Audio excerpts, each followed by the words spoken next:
Nuestra historia empieza en las frías aguas del Canal de la Mancha.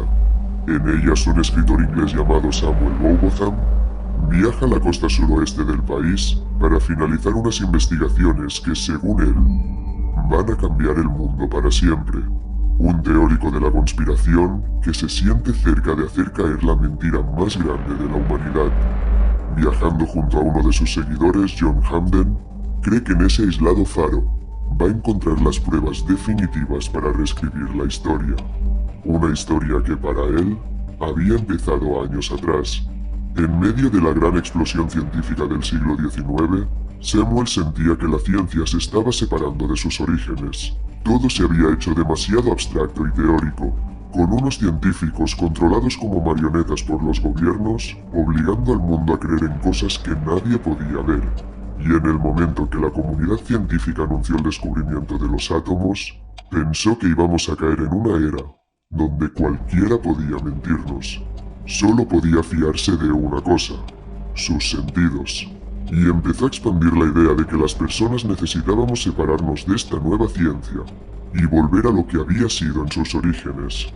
Entender la realidad basándonos solo en lo que nuestros ojos ven y perciben. Y fue con esta voluntad que en 1838 se atrevió a cuestionar el que él consideraba el gran dogma de la historia de la humanidad: la esfericidad de la Tierra.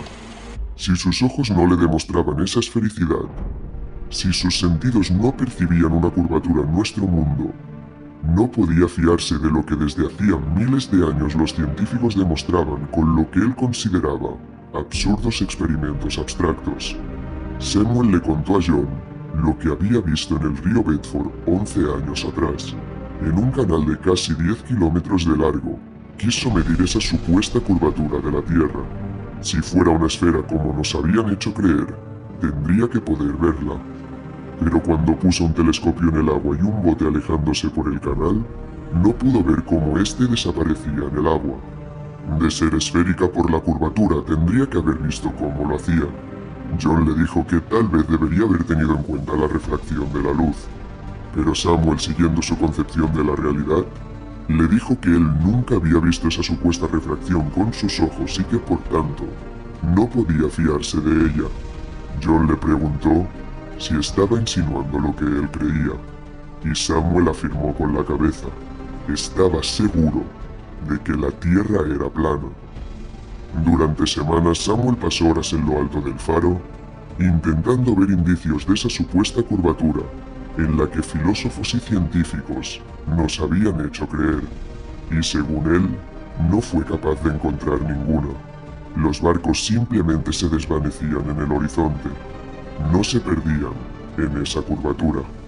John era perfectamente consciente de que la niebla era la explicación, pero no se atrevía a cuestionar a su mentor. Poco a poco, la obsesión de Samuel fue aumentando. Las ideas acerca de la conspiración en la que habíamos vivido sonaban sin descanso en su mente.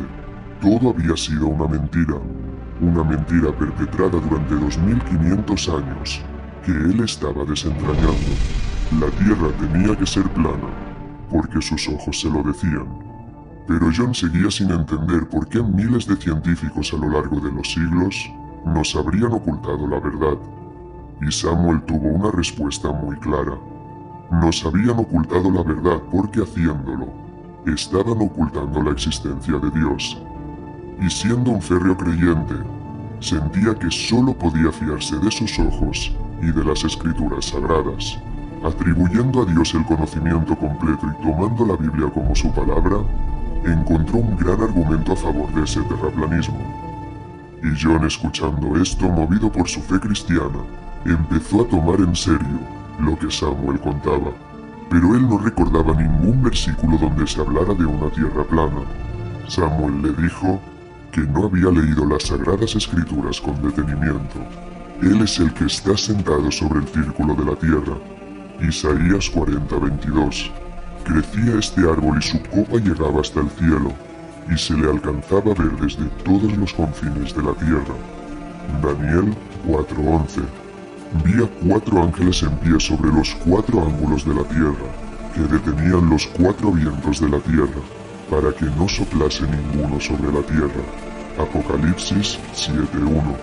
El diablo lo llevó consigo a una montaña excepcionalmente alta y le mostró todos los reinos del mundo y su gloria. Mateo 4:8. En una tierra esférica no podrían verse todos los reinos del mundo, dijo. Todos estos versículos nos decían que Dios había creado una tierra plana, pero habíamos estado cegados por las mentiras de la ciencia moderna. La idea de una tierra esférica era un engaño perpetrado para escondernos la verdad y la existencia de Dios. Samuel estaba convencido de que vivíamos en un terrario construido por alguien superior a nosotros, y que durante los últimos siglos una élite mundial que gobierna en la sombra ha hecho todo lo posible para ocultarnos esa verdad. Samuel, que ya había caído en la más absoluta obsesión, empezó a escribir el tratado que lo cambiaría todo, titulado Astronomía Cetética. La Tierra no es un globo. En él, siguiendo los pasos de lo que leía entre líneas en el Antiguo Testamento, describió su concepción de la Tierra plana, un disco cuyo centro contenía el Polo Norte y el resto de continentes a su alrededor, creando una superficie plana donde siempre hemos vivido. John, que ya empezaba a caer en las ideas de su compañero, le preguntó acerca de lo que ocurría en el borde, por si existiría un fin del mundo, una frontera donde todos los mares se precipitarían hacia el vacío, haciendo desaparecer aquellos navíos que se aventuraran hasta ese final de la Tierra plana. Samuel le dijo que no existía un fin del mundo como tal. Todo el disco de esa Tierra plana estaría rodeado por lo que se supone que es el Polo Sur, algo que en realidad es un muro de hielo de 60 metros de altura, custodiado por soldados de esa élite mundial que nos controla desde hace siglos. Pero John seguía sin entender muchas cosas. ¿Cómo explicaba esto la existencia de la gravedad? Esa atracción que sentimos todos hacia el centro de la Tierra. Samuel rió y le dijo que esa era otra de las grandes mentiras. La gravedad no existía. Solo nos sentíamos anclados al suelo porque ese disco está ascendiendo aceleradamente a través del universo para toda la eternidad, haciendo que sintamos eso que los científicos, para engañarnos, bautizaron como gravedad. Pero ¿qué pasaba con el Sol, la Luna y todos los astros del universo? Samuel le dijo que eran mucho más pequeños de lo que nos habían hecho creer, y que estaban a unos pocos miles de kilómetros por encima de la superficie terrestre, orbitando a nuestro alrededor, y que las constelaciones cambiaban en las zonas del cielo en esos supuestos hemisferios, porque las estrellas estaban mucho más cerca de lo que pensamos y al movernos, cambian su posición, porque nosotros éramos el centro de todo. La Tierra plana era la muestra de que Dios nos hizo únicos, y la mentira de la Tierra esférica, un engaño para reducirnos a la insignificancia. La paranoia había consumido ya a ambos hombres. John estaba dudando de toda la realidad que había a su alrededor, y Samuel estaba terminando los últimos detalles del libro que marcaría el nacimiento de la creencia de la Tierra plana. Sin embargo, cuando Samuel publicó finalmente el tratado, se convirtió simplemente en un hazmerreír de la comunidad científica. Sin ninguna evidencia más allá de una vaga lectura de ciertos versículos del Antiguo Testamento, estaba intentando refutar más de 2000 años de consenso científico. Nada tenía ningún sentido. Ni siquiera la Iglesia en los tiempos de la Inquisición y de la oscuridad intelectual de la Edad Media había negado la esfericidad de la Tierra. ¿Por qué iba a hacerse ahora, en pleno siglo XIX? Pocos años después, Samuel murió siendo recordado como un simple loco, que escribió un pobre tratado sobre una idea sin sentido. Y aunque John, quizás como último creyente en esa teoría de la Tierra plana, fundó la Sociedad Cetética para promover las ideas del libro de su mentor, no obtuvo ningún éxito. Los debates públicos donde intentaba expandir las ideas del terraplanismo y fomentar la lucha contra la ciencia moderna no fueron tomados nunca en serio, y con la llegada del siglo XX todas estas ideas de Robotham fueron diluyéndose. Pero contra todo pronóstico, no murieron del todo, y años después, esa concepción de una Tierra plana resucitó.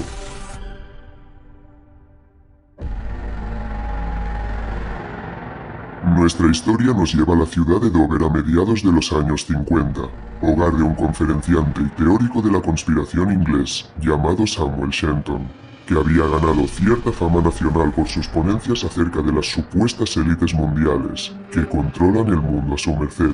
Un día uno de sus seguidores y miembro de su equipo le habló de un libro que había encontrado en una biblioteca acerca de algo llamado sociedad cetética. Shenton, que cada día recibía nuevas historias y teorías conspiranoicas, no mostró demasiado interés, pero su ayudante le dijo que aquello era distinto a todo lo anterior, que aquel tratado de finales del siglo XIX hablaba sobre una conspiración mundial, el mayor engaño de la historia de la humanidad. Con eso, había ganado totalmente su atención, y le dijo que el libro afirmaba que la Tierra era plana. Después de esto, Shenton se sumergió en el tratado de alguien llamado Samuel Bobotham, rápidamente movido por sus ansias de dar con una teoría conspiranoica que lo catapultara definitivamente a la fama mundial, y condicionado por su férrea fe cristiana, quedó atrapado por ese terraplanismo. Shenton no dudó en construir una nueva visión cosmológica partiendo de su propia interpretación del Génesis y de lo que aquel autor del siglo XIX estaba relatando en su libro.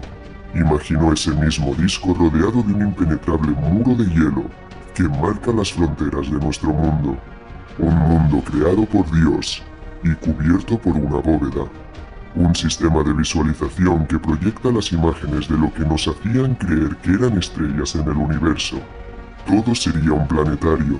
Nuestro hogar sería un disco plano y el Sol y la Luna, grandes focos de unos 50 kilómetros de diámetro a 4000 kilómetros de altura. Luces que dibujan círculos sobre el disco plano para hacernos creer que damos vueltas alrededor del Sol. La gran mentira que la élite mundial nos había hecho creer. Shenton sabía que tenía ante él su escalera hacia la fama. Y fue así como en 1956, tras haber ideado a la perfección los argumentos de su engaño, fundó la Flat Earth Society, que nacería como la heredera de la sociedad cetética y que contaría con el apoyo de los conspiranoicos, que lo habían seguido desde hacía tiempo. Unos seguidores que anunciaban las primeras conferencias de Shenton hablando acerca de la Tierra plana y de la mentira que los gobiernos nos habían hecho creer. Evidentemente casi todo el mundo los vio como simples lunáticos, y ningún medio de comunicación tomó en serio aquellas ponencias. Pero aunque fuera poco, llegó público. Shenton, haciendo uso del carisma como su principal arma, empezó a expandir el veneno de esa mentira. Durante los últimos siglos, una élite mundial oscura que gobierna desde las sombras había hecho todo lo posible para suprimir nuestra capacidad de encontrar respuestas a las grandes preguntas, y lo han hecho repitiéndonos ciertas teorías una y otra vez desde una temprana edad, a través de los medios de comunicación y del perverso sistema educativo, hasta que hemos asimilado esas enseñanzas como ciertas. Desde niños se nos había enseñado que la Tierra era un globo gigante girando alrededor del Sol, cuando aún somos demasiado pequeños para entender las cosas. Una historia que se nos repite sin descanso hasta que alcanzamos la madurez, momento en el que ya estamos demasiado distraídos como para que nos importe si lo que nos han enseñado es verdad o es mentira. Han hecho que nuestro intelecto se vuelva débil. Han hecho que no dispongamos de conciencia y sobre todo, han hecho que vivamos creyendo que no somos el centro de nada, cuando en realidad sí lo somos. Nos han hecho creer que somos un accidente y que la Tierra es insignificante, una pequeña roca como miles de millones más que gira alrededor de una estrella que a su vez gira alrededor del centro de nuestra galaxia junto a miles de millones de otros soles. Nos han dicho una y otra vez que no somos nada en el cosmos. Pero Shenton les decía que todo esto era una mentira para, en el fondo, ocultar la existencia de Dios. Nos han dicho que la Tierra es esférica para que no nos sintamos especiales, pero lo somos. Dios existe y nos hizo únicos. Por eso somos distintos. Por eso la Tierra es el centro del universo y por eso somos un disco plano. Copérnico, Newton y todos los científicos que nos forzaron la concepción de una Tierra esférica fueron financiados y apoyados por la corrupta Iglesia Católica y por los masones, implementando sus mentiras en todas las escuelas del mundo. No nos quieren decir que la Tierra es plana porque si lo descubriéramos, ya nadie podría negar que Dios existe. Pero nos quieren obligar a creer que somos un microbio, una partícula de polvo, en un vacío infinito, que vivimos en un universo eterno y que venimos de los simios. No necesitamos de fórmulas matemáticas para saber dónde vivimos, pero el gobierno nos ha convencido de que sí. Solo necesitamos nuestros ojos para ver que el mundo es plano, que fuimos creados por Dios, que somos el centro de todo y que somos importantes. Estas conferencias poco a poco fueron sumando el interés de personas suficientemente desoladas como para encontrar en esta idea sin sentido algo a lo que aferrarse para encontrar sentido a su vida. Y mientras Shenton se lucraba con una mentira que creía, tardarían mucho en desmentir, pero por suerte para aquellos que defienden la verdad, se equivocaba.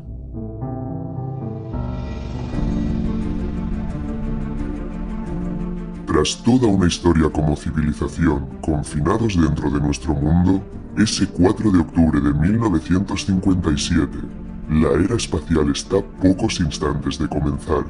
Desde el cosmódromo de Baikonur, la Unión Soviética lanza al espacio un transbordador que contiene el satélite Sputnik 1. Y después de una secuencia de lanzamiento donde todo el mundo puso los ojos en aquella base espacial, lograron ponerlo en órbita. El Sputnik 1 se había convertido en el primer satélite artificial de la historia, la primera vez en la que una creación humana atravesaba los cielos para ayudarnos a comprender nuestro lugar en el universo. El éxito del programa Sputnik marcó un punto de inflexión en la carrera espacial entre Estados Unidos y la Unión Soviética, en esa lucha por la conquista del espacio en el contexto de la Guerra Fría. Pero al mismo tiempo, el fin del negocio que Shenton había montado alrededor de su descabellada idea. Sabía que Sputnik podía arruinar sus conferencias, pero lejos de desistir, quiso tomarlo como una oportunidad para ganar fama. Desde ese momento, ante todos aquellos que le decían que el satélite soviético demostraba definitivamente que la Tierra no era plana, él se defendía diciendo que navegar alrededor de una isla no demuestra que ésta sea esférica. Sorprendentemente, todas estas mentiras hicieron mella en algunas personas, y logró que la Flat Earth Society sumara ya más de 3.000 miembros a lo largo y ancho del país. Sabía perfectamente que era su momento y que podía usar esa carrera espacial como combustible para su negocio. Bajo la premisa de que la astronomía moderna y la era espacial eran insultos a Dios, y que tarde o temprano nos llegaría un castigo divino por nuestra arrogancia, consiguió atrapar a más personas en esa sociedad, con sus seguidores repartiendo panfletos por las calles de distintos estados. Todo esto hizo que empezara a ganar cierta atención mediática, todo lo que él llevaba tiempo buscando. Sin embargo, cuando a lo largo de los años 60 empezaron a llegar las primeras imágenes de la Tierra vista desde el espacio, se enfrentó de nuevo a una crisis. Todo el mundo estaba viendo aquellas majestuosas fotografías de nuestro planeta, con esa forma esférica que desde hacía miles de años los grandes pensadores ya habían predicho. Pero Shenton estaba convencido de que iba a lograr que ni siquiera eso, ni siquiera esas evidencias visuales, hundieran su negocio. Y supo que solo había una forma de jugar con todas esas imágenes que al fin y al cabo, por supuesto, venían de organizaciones controladas por la élite mundial. Y en la primera conferencia que realizó después de que se publicaran las fotografías desde el espacio, Shenton inició el discurso en el que desde ese momento se iba a fundamentar el discurso terraplanista. Ante el mayor público que había logrado tener en sus ponencias como líder de la sociedad, afirmó que todas aquellas imágenes eran falsas, que se habían realizado en estudios o que simplemente habían sido editadas. Shenton no titubeó a la hora de decir que la NASA había sido creada única y exclusivamente para seguir fomentando la mentira de la Tierra esférica, que aquellas fotografías eran un engaño y que en esa carrera espacial no había más que una conspiración para ocultarnos la verdadera forma de nuestro mundo, una conspiración para esconder la existencia de Dios. Sin embargo, poco a poco la sociedad fue perdiendo popularidad. Estados Unidos y la Unión Soviética estaban avanzando a pasos agigantados en esa conquista del espacio. No había ninguna forma de defender una idea que habíamos desechado hacía milenios. Los propios seguidores de Shenton comenzaron a dudar de su líder. Sabían que su lucha ya no tenía ningún sentido. Estábamos a pocos años de poner los pies en la luna y ellos aún estaban debatiendo la forma de nuestro mundo. Shenton era consciente de que cuando llegara ese momento cúspide de la carrera espacial, todo habría acabado. Ninguna mentira ni ningún chantaje a los creyentes de su teoría iban a permitir que la sociedad se mantuviera a flote. Y como es obvio, ese momento llegó. El 20 de julio de 1969, el módulo lunar del Apolo 11 realiza el alunizaje que va a poner fin a la carrera espacial y a reescribir la historia de la humanidad. Y en el más puro silencio del espacio profundo, Neil Armstrong emergió del módulo y tras pronunciar su emblemática cita, se convirtió en la primera persona en pisar la superficie de la Luna. En nuestro hogar, más de 650 millones de personas contemplaron esos instantes en los que traspasamos las fronteras que la naturaleza nos había impuesto, y una de ellas era, por supuesto, Samuel Shenton, que junto a su familia y a los pocos seguidores que le quedaban, pensó en cómo podía seguir engañando a la gente ante todas esas evidencias, ya sin prácticamente ningún apoyo, con una sociedad que había perdido casi todos sus miembros, pasando de esos más de 3.000 a apenas 100, Shenton solo pudo jugar con la conspiración, diciendo que los astronautas eran hipnotizados para creer que iban al espacio, que esa élite mundial lavaba su mente durante los entrenamientos para hacerles creer que realmente atravesaban esa bóveda que encierra nuestra Tierra plana. Pero ya nadie quiso escuchar a ese estafador. Y a principios de los años 70, tras más de 13 años de intentar anclar esa mentira en las mentes de las personas que caían en sus engaños, tuvo que rendirse. El negocio del terraplanismo no podía tener ningún futuro. Poco a poco la organización fue muriendo hasta que, como ya había pasado décadas antes, la idea de la Tierra plana prácticamente se desvaneció. Todos comprendíamos ya nuestro lugar en el universo y entendíamos de dónde veníamos y hacia dónde íbamos.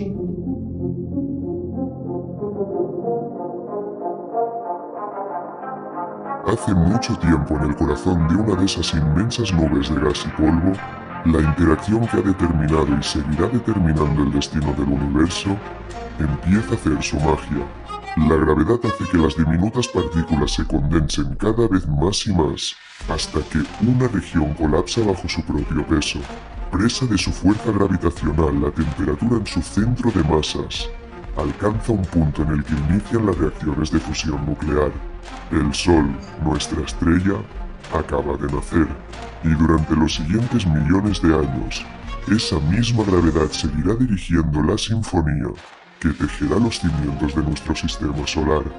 El polvo orbitará esa esfera de magma atrapado por la gravedad del Sol, hasta que las partículas se condensen en rocas cada vez más y más grandes que, colisionando entre ellas, comenzarán a formar un cuerpo de roca y fuego. En él, creciendo más conforme su poder gravitacional aumente, la gravedad en su corazón atraerá esas nuevas rocas hacia sus entrañas, y con el tiempo inevitablemente se formará una estructura uniforme, la geometría más perfecta del universo, que más tarde veneraríamos por su simpleza y por su elegancia. La gravedad en el núcleo de esa inmensa roca ha creado una esfera de roca y magma, que en un tiempo se convertiría en nuestro hogar, atravesando esa era de ferocidad en el sistema solar primitivo y librando una batalla contra todos los otros planetas que querían asentarse alrededor del Sol. Ese mundo sobrevive a todo. Sobrevive para ser uno de los 8 habitantes del sistema solar, nuestro hogar en el universo. Y tras toda una historia donde todas las condiciones llevaron a la aparición de la vida, el gran milagro del cosmos, la evolución de ese mundo fue ligada a la de los seres vivos que poco a poco también fueron evolucionando, hasta que tras millones de años las fuerzas biológicas condujeron al nacimiento de la consciencia. Una inteligencia capaz de hacerse preguntas acerca de su lugar en ese desconocido universo. Los seres humanos vieron su amanecer y dimos nombre a ese mundo que nos había dado la vida, la Tierra. Así comenzó la búsqueda de las respuestas a nuestro lugar en el cosmos. La religión y la superstición fueron los lugares donde intentamos encontrarlas, hasta que con el nacimiento de la ciencia moderna, dispusimos de las herramientas para comprender la verdad de lo que nos rodea. Y a lo largo de los siglos, hemos encontrado muchas respuestas. Es cierto que son muchos los misterios que aún debemos desentrañar, pero como siempre va a haber personas dispuestas a destruir todo lo que ha costado tanto construir. Después del declive de la Flat Earth Society, parecía que esa extraña historia del terraplanismo iba a terminar ahí, y durante años es cierto que prácticamente nadie volvió a hablar acerca de eso de la Tierra plana. Pero todo cambió cuando llegó un invento que nos ha traído tantas cosas buenas, pero también tantas cosas malas. Con la aparición de Internet y con la democratización de la información, el movimiento terraplanista renació con más fuerza que nunca, especialmente en Estados Unidos, donde el 2% de la población cree y está convencida de que la Tierra es plana. En psicología existe algo llamado el efecto Dunning-Kruger, un sesgo cognitivo en personas que no tienen conocimientos en algo, pero que es precisamente esa desinformación la que los lleva a creer erróneamente que son expertos en un tema. Esto es lo que ocurre con los terraplanistas. Personas que se sumergen en foros de internet, donde se dejan engañar por ecuaciones, diagramas y cualquier argumento pseudocientífico, hasta creer que todo el mundo está equivocado, que solo ellos tienen la verdad. Y movidos por el sesgo de confirmación, esa tendencia a buscar ejemplos que corroboren, que confirmen nuestras creencias y posturas, se acaban rodeando de un montón de gente que piensa igual que ellas, y por internet han encontrado un camino. La ciencia siempre está dispuesta a poner en duda sus hipótesis, porque en eso se basa el pensamiento científico, en buscar la verdad, aunque se demuestre que nos equivocamos. Los negacionistas nunca van a buscar datos que demuestren que se equivocan, solo buscan selectivamente pruebas que les puedan dar la razón, y si no las encuentran, sacan la carta de la conspiración, lo que sea para que parezca que tienen una flecha lógica hacia su dogma. Pero esa idea de una Tierra plana ocultada por una conspiración de una supuesta élite mundial no es más que una excusa que determinadas personas encuentran para silenciar sus miedos y sus frustraciones. Personas que siempre se han sentido solas, que nunca han encontrado el sentido de su vida o que nunca han dado con algo por lo que luchar, de repente dan con algo que lo resuelve todo. Esa Tierra plana les ayuda a creer que son importantes, que Dios los ha hecho únicos y que por fin tienen un significado en su vida. Incapaces de vivir con la idea de que somos simios flotando por el espacio, alguien les dice que pueden ser protagonistas, sintiendo que por fin tienen gente a su lado con las que sentirse parte de algo, aunque sea por unos instantes, ven que tienen una importancia en el mundo que nunca han sentido. Podría dar 1000 argumentos en contra de la Tierra plana, pero no tendría sentido, porque como dice un proverbio, no puedes despertar a alguien que finge estar durmiendo. Viendo su historia y de dónde viene, es más que suficiente, porque esto siempre ha ido acerca de unas personas que tienen miedo de ser insignificantes. Personas que intentan encontrarse a sí mismas a través de una lucha perdida desde hace miles de años, que dan con una comunidad que les dice que su vida tiene un motivo. Es triste en realidad si lo pensamos, tener que caer en esto para sentirte alguien. Y aunque no lo vayan a admitir, todos ellos en el fondo saben que esto nunca ha ido acerca de la forma de la Tierra. This is not about flat Earth, but it's about you. We're trying to all find that feeling what we're all missing, which is love. So in the name of love, let's keep telling people what it is.